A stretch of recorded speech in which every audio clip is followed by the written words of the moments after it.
My husband secretly donated our last embryo to his ex-wife after our 7-year fertility struggle. Then I discovered she was 8 months pregnant at our family Christmas party. So I did this with the $75,000 house fund he hid from me. Throwaway for obvious reasons, but I, female 34, just found out my husband, male 38, donated our last embryo to his ex-wife without my consent. God, I never thought I'd be posting here. I've been a lurker for years, but never imagined I'd need to share something like this. I'm still in shock, to be honest, and typing this from my sister's guest room where I've been crying for the past 2 days.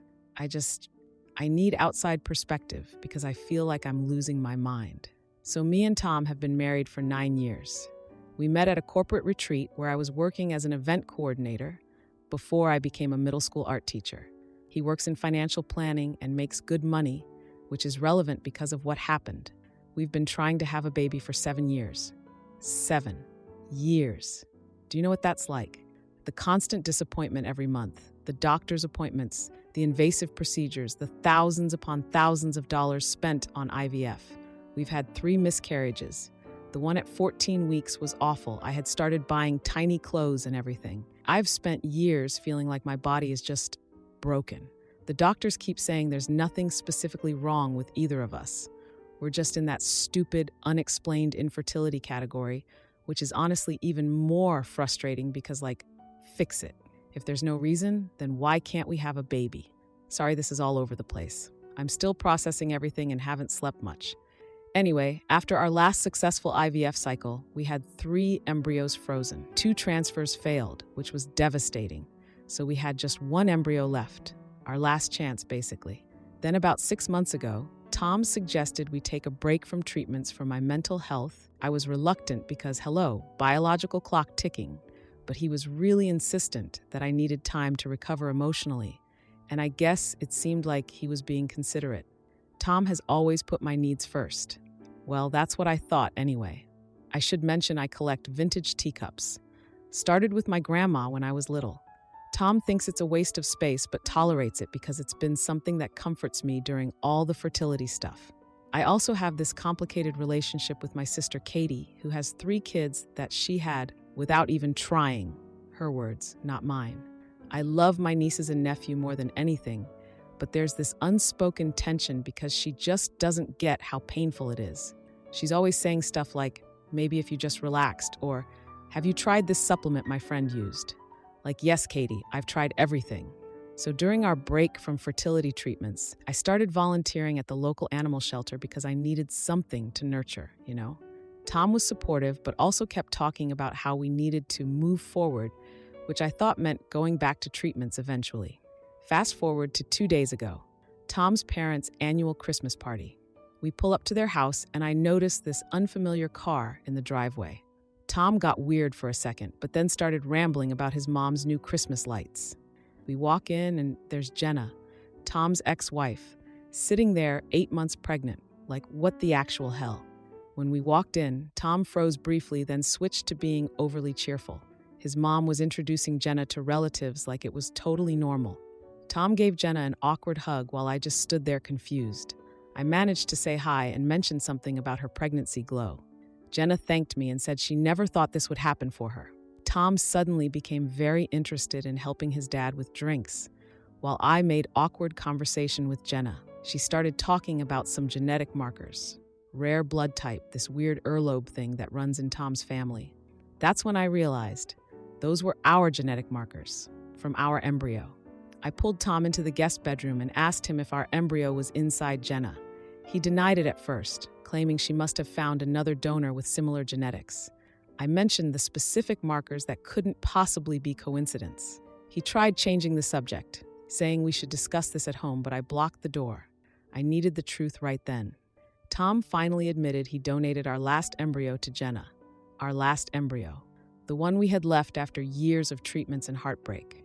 I asked how he could possibly do this without my consent, and he said he forged my signature on the clinic paperwork. He forged my signature. I couldn't believe what I was hearing. Who even is this man I married? When I asked why, he told me Jenna was desperate for a child and running out of time. He felt guilty about divorcing her when she wanted children. I accused him of still being in love with her. He denied it, but then accidentally let slip that he's been hiding a $75,000 house fund from me. A house fund that I knew nothing about. While we've been spending everything we have on fertility treatments, I left the party in tears. I've been ignoring his calls and texts. I'm staying with my sister Katie right now, trying to figure out what the hell to do. I don't even know what my question is. What do I do about an embryo that is biologically mine but being carried by my husband's ex-wife? What about the hidden money? Is my marriage even salvageable after this level of betrayal? I can't even think straight. Edit. A lot of people are asking about the clinic and how they could let this happen. They required signatures from both of us as the embryo's biological parents, but Tom forged mine. He literally practiced my signature and submitted fake paperwork. I've already contacted the clinic and they're horrified. Edit 2. To answer everyone asking about legal options, I honestly don't know yet. I haven't been able to stop crying long enough to think clearly about next steps. And no, we don't have a legal agreement with Jenna because I didn't even know about this until 2 days ago. Edit 3. I know some of you think this isn't real. I wish it wasn't. I literally wish I was making this up because living it is a nightmare. But Tom really did this. And now there's a baby that's biologically mine about to be born to his ex-wife. And I'm sitting in my sister's guest room surrounded by tissues trying to figure out how my life imploded so fast. Now for the first update. So it's been about a month since my last post and wow. First, thank you so much to everyone who commented and messaged me. I'm still staying at my sister Katie's place. It's been complicated. Katie and I have always had that weird sister tension thing, but she's been surprisingly great through all this. Her husband John has been supportive too, which is weird since he and Tom were always buddies. Yesterday, he literally said, "Tom is a piece of shit and you deserve better," which made me cry again. Everything makes me cry these days. My little niece Madison, she's 7, keeps making me these little drawings to make Aunt Megan happy again. And it gets to me every time. She drew me with purple hair yesterday because apparently that would make me happier. Kids are so pure. I've been trying not to cry in front of the kids, but sometimes I can't help it. Anyway, I've been seeing both a therapist and a lawyer. The therapist says I have situational depression, no shit, and suggested medication. I'm kind of resistant to the idea, honestly. My mom always said, you should be able to handle problems without pills. My mom struggled with depression for like her whole life and refused to get help. She would just power through and tell us to do the same. Looking back, that was probably not the healthiest approach, but it's hard to unlearn that stuff. The lawyer confirmed that what Tom did, forging my signature on the clinic documents, is like super illegal. Like potentially criminal charges illegal. I haven't decided if I want to push for that yet. Part of me wants him to face consequences, but another part is just so tired of all of this and wants it over with. So I found out something else. When I was going through our financial stuff with the lawyer, we discovered that I'm actually listed as a joint account holder on that house fund account Tom mentioned. An account I had no idea existed until he accidentally mentioned it during our fight. Turns out he's been putting money in there for 3 years, which, not coincidentally, is around when our fertility stuff got really serious with the multiple failed IVF cycles. I honestly don't know what to make of that timing. I decided to go to the bank and withdraw the money. The teller was suspicious when I came in, and the manager got involved because withdrawing $75,000 is apparently a big deal. After checking my ID multiple times, they finally approved it. When I got to my car with the cashier's check, I just sat there and cried for like 20 minutes. I used $15,000 to pay the lawyer. Divorce lawyers are expensive, what the frick, and put the rest in a new account only I can access. I'm not usually a vengeful person at all, but there was something so satisfying about taking control of the situation. Tom needs to learn he can't just do whatever he wants without consequences. Which reminds me, Tom has been calling and texting constantly. He'll go from, "Please, baby, I'm so sorry, I love you, we can work this out," to "You stole my money, I'm gonna sue you," sometimes in the same day. It's exhausting. So here's where it gets even more complicated. Jenna, his ex, who's carrying our embryo, emailed me yesterday. She claims she had no idea the embryo was donated without my consent. According to her, Tom told her I had agreed but was too emotional to be involved in the process. She says she feels terrible and wants to meet with me to talk in person. I have no idea if I should believe her. Is this just some manipulation tactic Tom put her up to? Or is she genuinely in the dark about all this? I just don't know what to think anymore. Tom's family is divided over everything. His mom, Connie, is furious with me for abandoning my marriage and stealing Tom's money. But Tom's sister, Madison, actually took my side, telling me Tom has always been the favorite who could do no wrong. She shared stories about him lying since they were kids, stuff he never told me about. 2 days ago, Tom showed up at Katie's house unannounced. He had this big bouquet of lilies, my favorite, which felt manipulative, and asked if we could talk. Katie tried to shut the door in his face, but I agreed to talk on the porch because I didn't want a scene with the kids inside. He started with this whole rehearsed-sounding apology about making a terrible mistake and how sorry he was.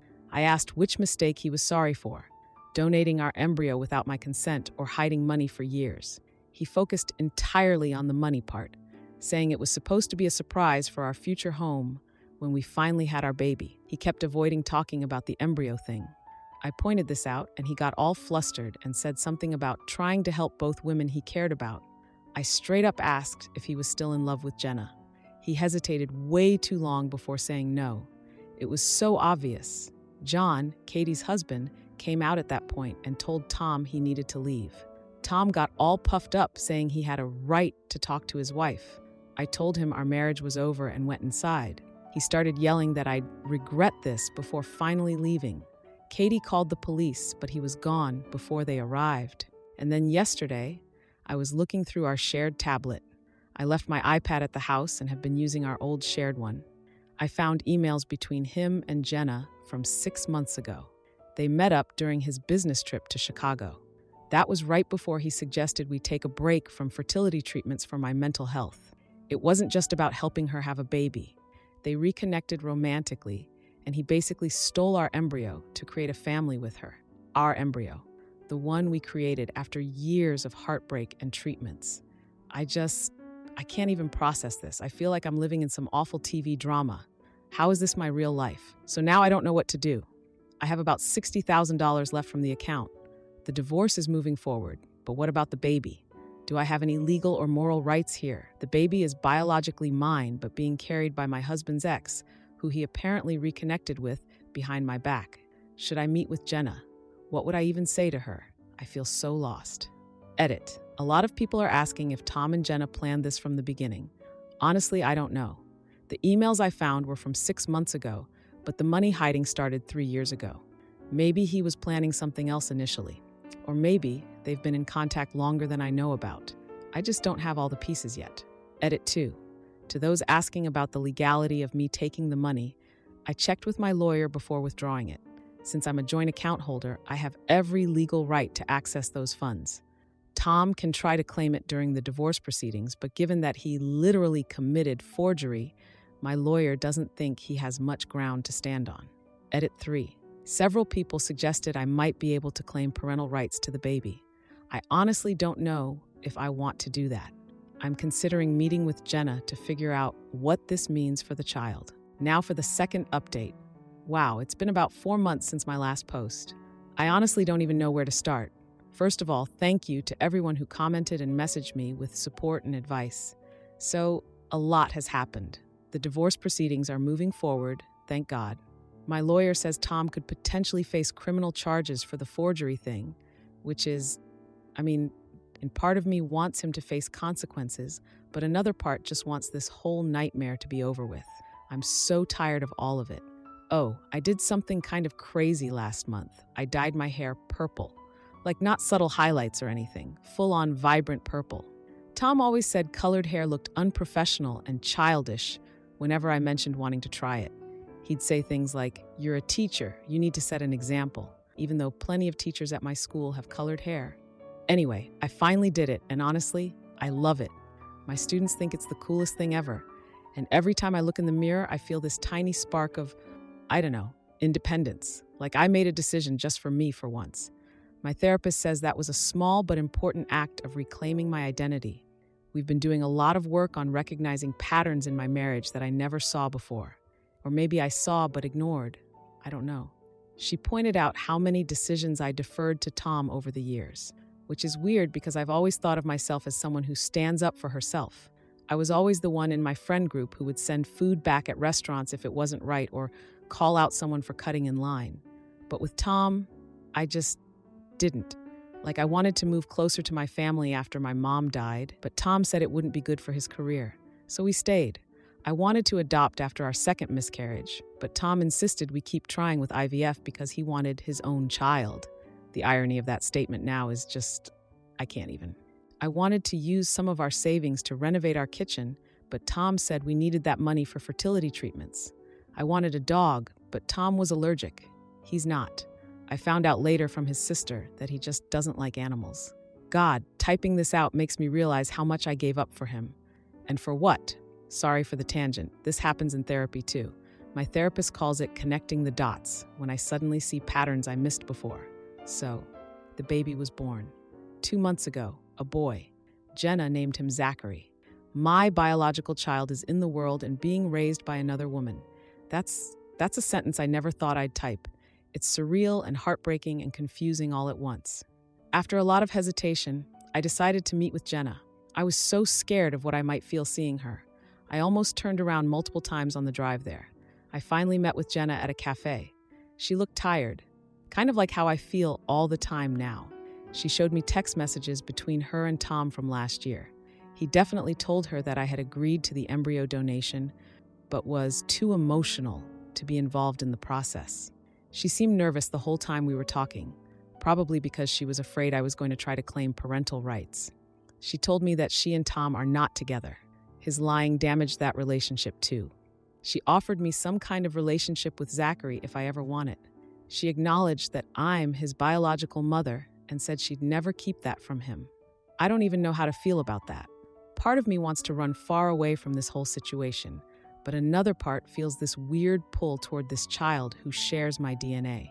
As for the money situation, I used about $30,000 of the house fund to basically restart my life. I found a nice apartment with purple kitchen cabinets, another thing Tom would have hated, lol, paid for continued therapy, and enrolled in this certificate program for art therapy that I've been interested in for years.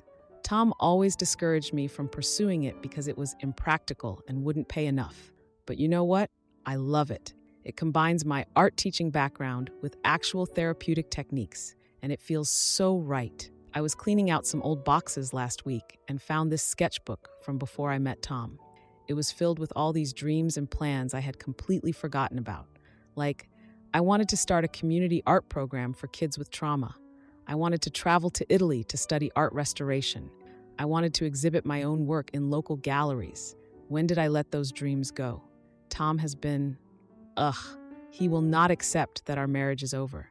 He sent flowers to my school, which was embarrassing and inappropriate, showed up at my sister's kid's soccer game, what the frick, and even found out my new address somehow and just appeared at my door. That last one was the worst. He showed up with an expensive diamond bracelet as a peace offering. When I refused to accept it, he tried to convince me he'd changed and realized what's important now. When I asked if he understood why what he did was wrong, he started talking about how the money was for our future and our dream house. He still wouldn't directly address the embryo thing. He claimed he was thinking of everyone's happiness by helping Jenna while protecting me from more heartbreak. I told him to leave before I called security. He looked shocked that his gesture didn't fix everything. The divorce has gotten more complicated because Tom's lawyer is arguing that I stole the house fund money, even though I was legally a joint account holder. My lawyer countered with the forgery evidence, which shut them up pretty quick. Tom's family has been awful through all this. His mother, Connie, has been telling mutual friends that I'm mentally unstable and vindictive. She actually called my principal trying to say I was unfit to teach children because of my emotional state. Thankfully, my principal has been super supportive and basically told her to get lost. Last month, I got a letter from Tom's lawyer offering a settlement. He'd drop all claims to the money and agree to my divorce terms if I signed away all parental rights to Zachary. After a lot of soul-searching, I requested a meeting with Tom at my lawyer's office. He showed up looking confident, clearly thinking I was going to accept his terms. Instead, I presented my counteroffer. I would sign away parental rights, but with conditions. I told him I had donated the remaining $25,000 to a nonprofit organization that supports women dealing with infertility. He immediately objected, saying that was his money for a house. I informed him the donation had already been made, in both our names. Then I presented documentation showing Jenna had agreed that Zachary would know the truth about his origins when he's older. Tom completely lost it, yelling about how I was ruining everything and how I never understood what was best for us. So, the divorce was finalized last week. Tom is facing some professional consequences too. His firm doesn't look kindly on employees who commit forgery. His boss found out during the proceedings and put him on probation. I've actually started dating again. Nothing serious, just coffee with a guy from my art therapy program. He seems nice and normal and asks about my feelings instead of telling me what they should be. It's refreshing. As for Zachary, I still don't know what relationship, if any, I want to have with him. Jenna sends me monthly update emails with photos if I want to see them. Sometimes I look, sometimes I can't bring myself to. He has my eyes. That was hard to see the first time. I still mourn the loss of my chance to be a mother. I don't know if that will ever fully heal, but I'm finding strength in helping others through my art therapy work. I've started volunteering at a women's shelter teaching art classes, and seeing how creating something beautiful helps them process their trauma has been incredible. I wouldn't say I've forgiven Tom. I don't think I ever will. But I'm creating meaning from this nightmare by using my experience to help others. Some days are still really hard. I'll see a baby in the grocery store and have to leave because I start crying. Or I'll remember some happy moment from my marriage and wonder if any of it was real. But I'm getting through each day, and some days are actually good. That still surprises me. Anyway, sorry for the novel. Writing it all out helps me process. Thank you again to everyone who supported me through this absolute nightmare. Edit. A lot of people are asking if I'm going to pursue a legal case against the fertility clinic. My lawyer says I have grounds, but honestly, I just don't have the emotional energy for another legal battle right now. Maybe someday. Edit 2. To those asking about the donation, yes, it was tax-deductible, lol. And yes, Tom's name is on it, which means he technically can't even complain about it without looking like an absolute monster who wants to take back a donation to women suffering from infertility. Edit 3. Several people have asked if I want to have children in the future. I honestly don't know. The thought of going through fertility treatments again makes me feel physically ill. Adoption is still something I think about sometimes, but I'm giving myself permission to just exist without having to make any major life decisions right now. Edit 4. To the person who asked what happened to my teacup collection, I got them all. My brother and his friends went to the house while Tom was at work and packed up all my personal belongings, including every single teacup. They're displayed on these cute floating shelves in my new apartment. It's the first thing I see every morning, and it makes me smile.